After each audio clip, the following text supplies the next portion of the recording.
ശബരിമല അയ്യപ്പൻ്റെ സ്വർണമെല്ലാം മോഷ്ടിച്ചു കൊണ്ടുപോയി. അവസാനം വിശ്വാസികൾക്ക് ഏക വിശ്വാസമുണ്ടായിരുന്നത് SIT അഥവാ പ്രത്യേക അന്വേഷണ സംഘത്തിൽ മാത്രമായിരുന്നു. അതിലും വലിയ വിശ്വാസമുണ്ടായത് അത് ഹൈക്കോടതിയുടെ ബഹുമാനപ്പെട്ട ഹൈക്കോടതിയുടെ നേരിട്ടുള്ള നിയന്ത്രണത്തിലായിരുന്നു എന്നുള്ളത് കൊണ്ട് മാത്രമാണ്. ഇപ്പോഴിതാ SITയുടെ പ്രവർത്തനങ്ങളും അന്വേഷണങ്ങളെല്ലാം താളം തെറ്റിയിരിക്കുന്നു.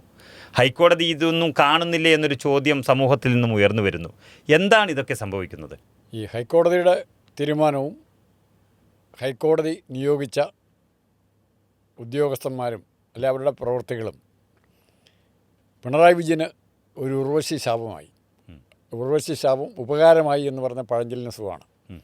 ഇപ്പം SIT അന്വേഷണത്തിൻ്റെ എന്ത് വീഴ്ചകളെക്കുറിച്ച് പറഞ്ഞാലും പിണറായി വിജയൻ കൈ കഴുകി നിൽക്കും. എനിക്കെന്താ പങ്ക്? അത് ഹൈക്കോടതി തീരുമാനിച്ച് ജഡ്ജിമാരെ അല്ല ഉദ്യോഗസ്ഥരെ വരെ ഹൈക്കോടതി സജസ്റ്റ് ചെയ്തവരാണ്, അവരാണ് അന്വേഷിക്കുന്നത്, അതെൻ്റെ കുഴപ്പമല്ല. ഹൈക്കോടതിയിലാണെന്ന് പറയില്ല, പക്ഷേ എനിക്ക് അതിൻ്റെ അകത്ത് വീഴ്ചയില്ല, എനിക്ക് അതിൻ്റെ അകത്ത് ഒന്നും ചെയ്യാനും പറ്റില്ല. അത് തന്നെയാണ് അദ്ദേഹം നിരന്തരം അവരുടെ അന്വേഷണത്തിൽ എനിക്ക് ഇടപെടാൻ പറ്റില്ല. അപ്പോൾ ആ SIT പക്ഷേ അന്വേഷിക്കുന്നുണ്ടോയെന്ന് എങ്ങനെ ഹൈക്കോടതി അറിയുന്നത്? ഹൈക്കോടതിയുടെ മുമ്പിൽ ഇവർ കൊടുക്കുന്ന റിപ്പോർട്ടാണ് SIT ഏക റെക്കോർഡ്.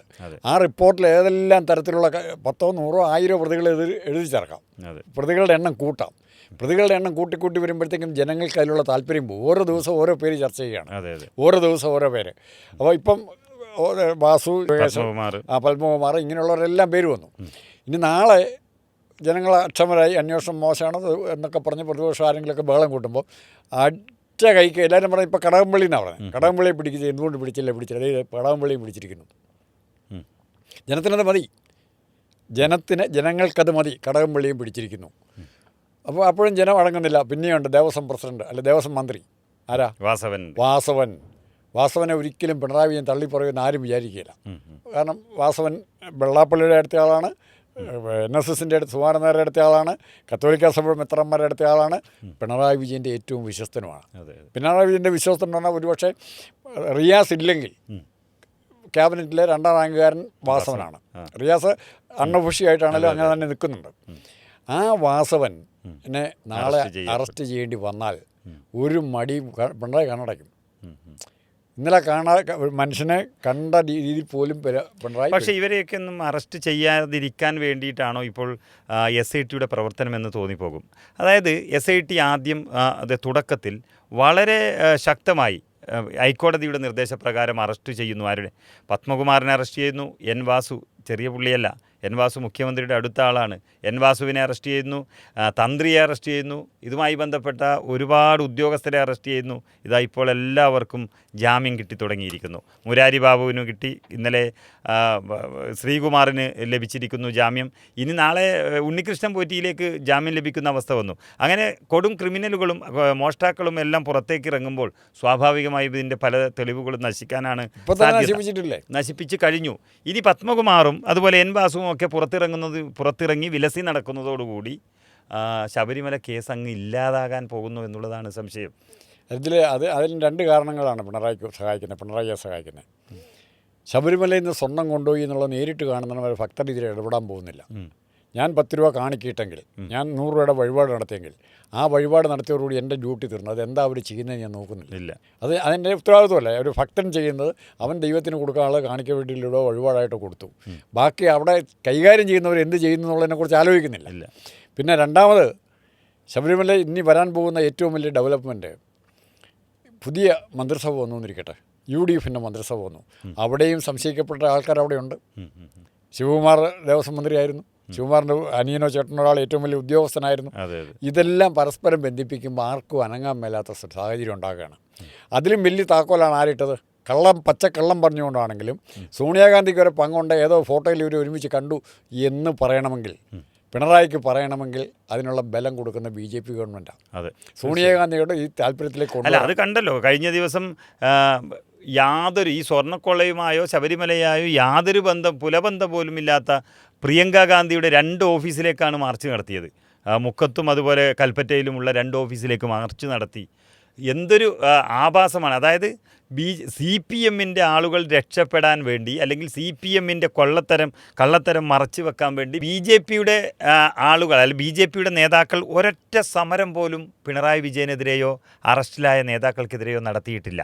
ഒരു കാട്ടിക്കൂട്ടലുകൾ പോലും നടത്തിയിട്ടില്ല. പക്ഷേ ഒരു ബന്ധവുമില്ലാത്ത പ്രിയങ്ക ഗാന്ധിയുടെ ഓഫീസിലേക്ക് മാർച്ച് നടത്തുന്നു. ഇത് BJPയുടെ ശബരിമലയിലുള്ള ഇരട്ടത്താപ്പ് പ്രകടമാക്കുന്നതല്ലേ? ഇങ്ങനെയുള്ള ഒരു BJP സംവിധാനം കോടിക്കണക്കിന് വരുന്ന വിശ്വാസ സമൂഹത്തെ പച്ചക്ക് പറ്റിക്കുമ്പോൾ BJPയുടെ പ്രവർത്തകർക്ക് പോലും ഇത് വലിയ രീതിയിൽ ഒരു വിഷമമുണ്ടാക്കുന്ന സംഭവമല്ലേ ഇത്? ഈ ആചാര സംരക്ഷണ സമയത്ത് ആദ്യ യഥാർത്ഥത്തിൽ രംഗത്ത് വന്ന പന്തളത്തെ NSS കരയോഗ അമ്പലമായിട്ട് പന്തളത്തെ അമ്പലമായിട്ട് ബന്ധപ്പെട്ടവരാണ്. ഇത് ജനം കൂടുന്നു എന്ന് കണ്ടപ്പം എല്ലാ രാഷ്ട്രീയ കക്ഷികളും കുറേശ്ശെ എൻ്റെ കൂടെ കൂടാൻ CPM ഒഴിച്ച് എല്ലാവരും, കോൺഗ്രസ് കൂടി, BJP കൂടി, BJP മുതലെടുക്കണം, BJP അത് മുതലെടുക്കാനുള്ള സുരേന്ദ്രൻ അതിൻ്റെ മുമ്പിൽ കയറി നിൽക്കുകയും അതേ. പക്ഷെ ഇവിടെ അങ്ങനത്തെ ഒരു സമരത്തിന് BJP ഇപ്പോഴും തയ്യാറായിട്ടില്ല. അത് പിന്നെയും കോൺഗ്രസ്സാണ് ഇപ്പോൾ കുറച്ചുകൂടെ അഡ്വാൻസ് ചെയ്ത് നിൽക്കുന്നത്. എന്തുകൊണ്ടാണെന്ന് പറഞ്ഞാൽ ഇത് സോണിയാഗാന്ധിയുടെ പേര് പറഞ്ഞ് പീഡിപ്പിക്കാമെന്ന് ആര് വിചാരിച്ചു? അവിടെ പിണറായി വിജയൻ ഒരു വെട്ടിലാവുന്നുണ്ട്. ആ കാലഘട്ടങ്ങളിൽ കള്ളത്തരം നടന്നു എന്നുള്ളത് ഇപ്പോഴാണ് പിണറായിക്ക് മനസ്സിലാകുന്നത്. ഇതിനെക്കുറിച്ചുള്ള ആദ്യത്തെ സൂചന കിട്ടിയപ്പോൾ സോണിയാഗാന്ധിയെ കൊണ്ട് ഇതിനകത്ത് അന്വേഷിക്കണ്ടേ? ഇത് പച്ച കള്ളമല്ലേ? ഇത് സോണിയാഗാന്ധിയെ അന്വേഷിക്കാൻ ഇവരുടെ കയ്യിൽ എന്താണുള്ളത്? അല്ല, എന്തുകൊണ്ടായിക്കോട്ടെ, ഇവർ അന്വേഷിക്കാൻ ബാധ്യതപ്പെട്ട, അന്വേഷിക്കാൻ പവറുള്ള ആഭ്യന്തരമന്ത്രി അല്ലെ മുഖ്യമന്ത്രി പറയുന്നു സോണിയാഗാന്ധി ഇതിനകത്ത് പങ്കുണ്ട്, സോണിയാഗാന്ധി ആ സ്വർണം കൊണ്ടുപോയിരിക്കുന്നത്. അത് അങ്ങനെ പറയുമ്പം അതിനെ പിടിക്കാൻ, അത് കണ്ടെത്താനുള്ള സ്ഥാനത്ത് അയാൾ ഇരിക്കുന്നത്. മുഖ്യമന്ത്രി ഇരിക്കുന്നത് എവിടെയാണ് ഇരിക്കുന്നത്? അവരെ പിടിച്ചുകൊണ്ട് വരാൻ പറയാനുള്ള കപ്പാസിറ്റി വേണം. നാളെ സോണിയാഗാന്ധി അറസ്റ്റ് കൊണ്ടുപോവാ എന്ന് പറയാൻ എൻ്റെ ഇയാൾക്ക് ധൈര്യം കാണിക്കാത്ത? അതിൻ്റെ അർത്ഥം എന്താ? തൽക്കാലം സോണിയാഗാന്ധിയുടെ പേര് പറഞ്ഞാൽ കോൺഗ്രസ്സുകാർ ഇവിടെ ഇറങ്ങാതിരുന്നോളും എന്നൊരു ധാരണയിലാണ് ഇവർ കൈകാര്യം ചെയ്യുന്നത്. പക്ഷേ മറിച്ച് സോണിയാഗാന്ധി ഉത്തരവാദിത്വം ഉണ്ടെങ്കിൽ, ഇന്നല്ലെങ്കിൽ നാളെ സോണിയാഗാന്ധിക്ക് തെറ്റുണ്ടെന്നുണ്ടെങ്കിൽ സോണിയാഗാന്ധി അതിന് ഈ രംഗത്തേക്ക് വരികയല്ലേ. ഒന്നുകൂടെ പറയാം, ഇത് കൃത്യമായിട്ട് അങ്ങനെയാണെങ്കിൽ അറിയാവുന്ന വേറൊരു നേതാവുണ്ട്, രമേശ് ചെന്നിത്തല. ആഭ്യന്തരമന്ത്രിയായിരുന്നു, വിവരങ്ങളെല്ലാം അറിയാം. ശിവകുമാറുമായിട്ട് അടുത്ത ബന്ധമുണ്ട്. 500 കോടിക്ക് കൈമാറി എന്നുള്ളൊരു ആരോപണം അദ്ദേഹം ആരോപണം എവിടെ പോയി? കോൺഗ്രസിനെ പറ്റി കുഴപ്പം അവിടെയാണ്. രമേശ് ചെന്നിത്തല ഉന്നയിച്ച അത്രയും ഗൗരവതരമായ ആരോപണം ഏറ്റെടുക്കാൻ മറ്റ് നേതാക്കളാരും തയ്യാറായി. രമേശ് ചെന്നിത്തലയുടെ പരിഭവം മനസ്സിലാവും. സതീശൻ്റെ കാര്യത്തിൽ അതുപോലെ തന്നെ രമേശ് ചെന്നിത്തല ചെയ്തു. NSSുമായി ബന്ധപ്പെട്ട വിഷയം ഉണ്ടായിരുന്നു. അപ്പോൾ ഈ രണ്ടുപേരും പരസ്പരം അങ്ങോട്ടും ഇങ്ങോട്ടുള്ള ഈഗോ ക്ലാഷ് കാരണം പല കാര്യങ്ങളും പറയുന്നില്ല. രമേശ് ചെന്നിത്തല ഉന്നയിച്ച ആരോപണത്തിന് കോൺഗ്രസ് പാർട്ടി ഒന്നാകെ പിന്തുണ കൊടുത്തിരുന്നെങ്കിൽ സംഗതി അതല്ല. അതിന് പകരം കൂടുതൽ പ്രതിരോധത്തിലാവുമായിരുന്നു. അത് ചെയ്യാതെ ശബരിമല വിഷയത്തെ എങ്ങനെ രാഷ്ട്രീയമായിട്ട് ഉപയോഗിക്കാമെന്നുള്ള ഗവേഷണം നടത്തുന്നതിനിടയ്ക്ക് മറന്നു പോകുന്ന കുറേ കാര്യങ്ങളുണ്ട്.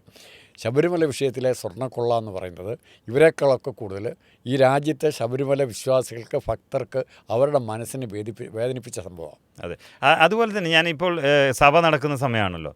സഭയിൽ 2 MLA മാർ, അതായത് നജീബ് കാന്തപുരവും CR മഹേഷും അവിടെ സത്യാഗ്രഹം കിടക്കുകയാണ്.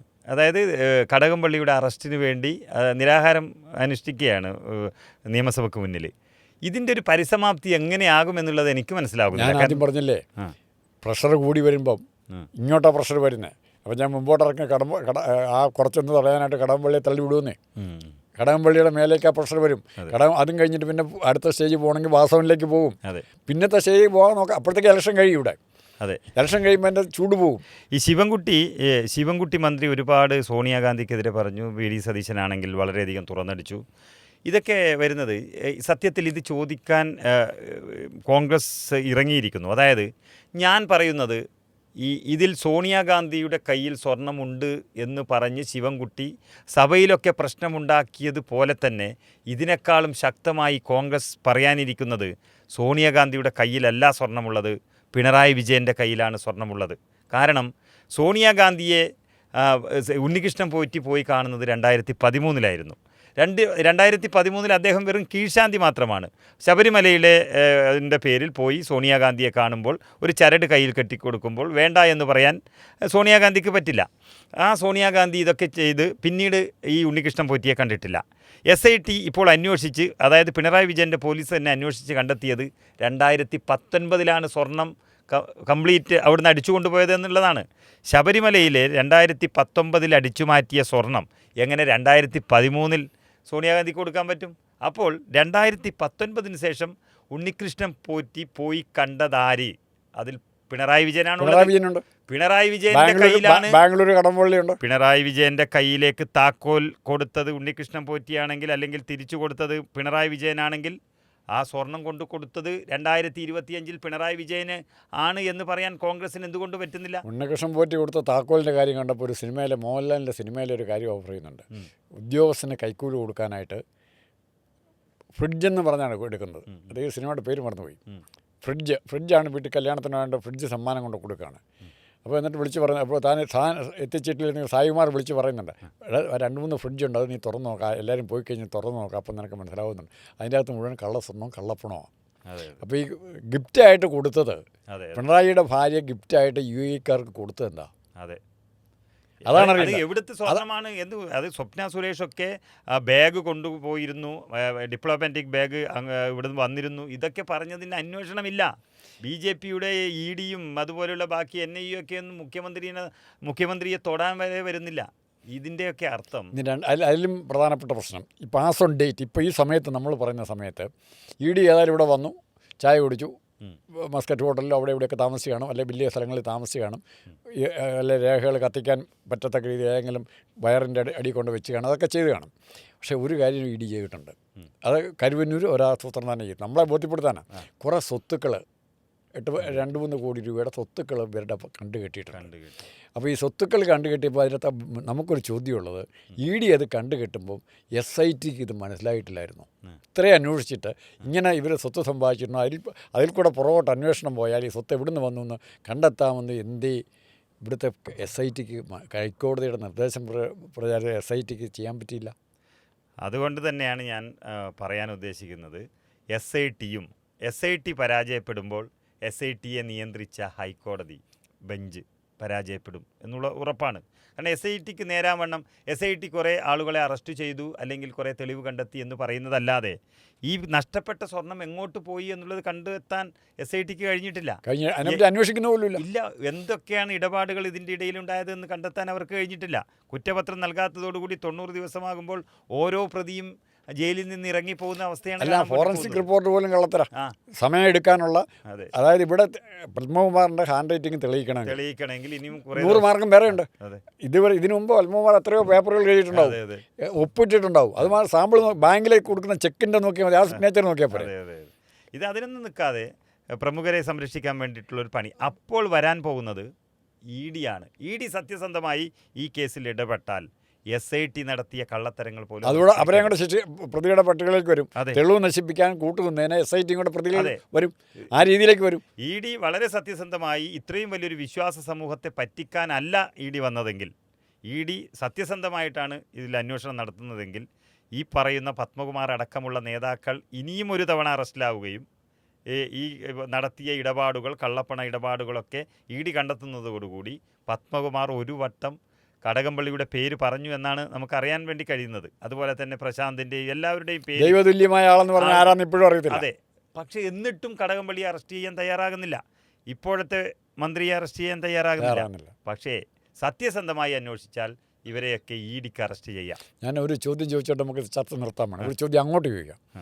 ആ ചോദ്യം ചോദിക്കുന്നത്, നാളെ രമേശ് ചെന്നിത്തലയോ VD സതീശനോ KC വേണുഗോപാൽ അല്ലെങ്കിൽ ഏതെങ്കിലും ഒരു കോൺഗ്രസ് മുഖ്യമന്ത്രി വന്നാൽ ഇത് അന്വേഷിച്ച് കണ്ടുപിടിക്കും എന്ന ഒരു ഉറപ്പുണ്ടോ? ഇന്നത്തെ സാഹചര്യത്തിൽ ഒരു ഉറപ്പ് കാണുന്നുണ്ട്. പക്ഷേ ആ ശബരിമലയിലെ അന്വേഷണം ഈ മുഖ്യമന്ത്രി പിണറായി വിജയൻ എവിടെ നിർത്തുമെന്നുള്ളതിനെക്കുറിച്ചൊരു ധാരണയില്ല. അപ്പോൾ അത് തന്നെയാണ് ഈ നിർത്തുന്നിടത്തുനിന്ന് ഇനി പുതിയതായി വരുന്ന UDF സർക്കാരിന് അത് തുടങ്ങാൻ കഴിയുമോ എന്നുള്ളത് കാത്തിരുന്ന് കാണാം. ആ അഷുറൻസ് ജനത്തിന് ഇതുവരെ കൊടുത്തിട്ടില്ല. അതാണ് ഞാൻ നോക്കുന്നത്. ആ അഷുറൻസ് ഞങ്ങൾ വന്നാൽ ഫസ്റ്റ് പ്രിയോറിറ്റി ആയിട്ട് ഇത്രയും വലിയ കൊള്ള അന്വേഷിച്ച് കണ്ടുപിടിച്ച് പ്രതികളെ, അച്യുതാനന്ദൻ്റെ ഒരു വാചകം ഓർക്കുന്നുണ്ടോ, പ്രതികളെ കയ്യാമം വെച്ച് ഞാൻ തെരുവിലൂടെ നടത്തുമെന്ന് പറയുന്ന പോലെ ശബരിമല കൊള്ളയ്ക്ക് കാരണക്കാരായ ഈ മന്ത്രിമാരാരായാലും അധികാര കേന്ദ്രങ്ങൾ ആരായാലും അവരെ കയ്യാമം വെച്ച് തെരുവിലൂടെ നടത്തുമെന്ന് പറയാൻ ഇവിടുത്തെ ഭാവി മുഖ്യമന്ത്രി സ്ഥാനാർത്ഥികൾ ആരെങ്കിലും തയ്യാറാകുമോ?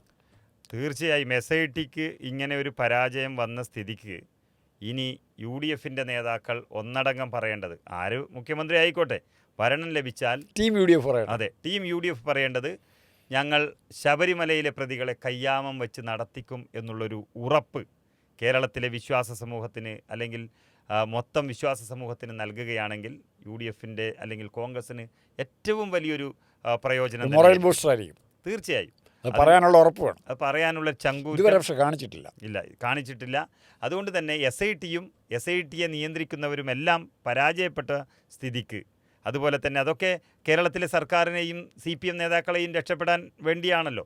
അങ്ങനെ CPM നേതാക്കളെ രക്ഷപ്പെടുത്താൻ വേണ്ടി SIT തങ്ങളുടെ കർത്തവ്യം മറന്ന് തട്ടിപ്പ് നടത്തിയിട്ടുണ്ടെങ്കിൽ ഇനി 2 മാസത്തിനപ്പുറം കാത്തുനിന്നാൽ നിങ്ങളെ കയ്യാമം വെച്ച് നടത്തിക്കുമെന്ന് 2 മാസമൊന്നും പറയണ്ട, ഞങ്ങൾ അധികാരത്തിൽ വന്ന കയ്യാമം വെച്ച് നടത്തിക്കുമെന്ന് പറഞ്ഞാൽ തീരുന്ന പ്രശ്നമേ ഉള്ളൂ. മിനിമം ഓരോ നിയമത്തിലും 10,000 വോട്ടെങ്കിലും കൂടും. തീർച്ചയായും അങ്ങനെയാണ് UDF. അതിനുള്ള ആർജവം കാണിക്കണം. മാത്രമല്ല ഇതിൻ്റെ സംശയ നിഴലിലുള്ള ആരെങ്കിലും കൂട്ടത്തിലുണ്ട് തെരഞ്ഞെടുപ്പിൽ നിന്ന് മാറ്റി നിർത്തുകയും കൂടെ അത്യാവശ്യമാണ്.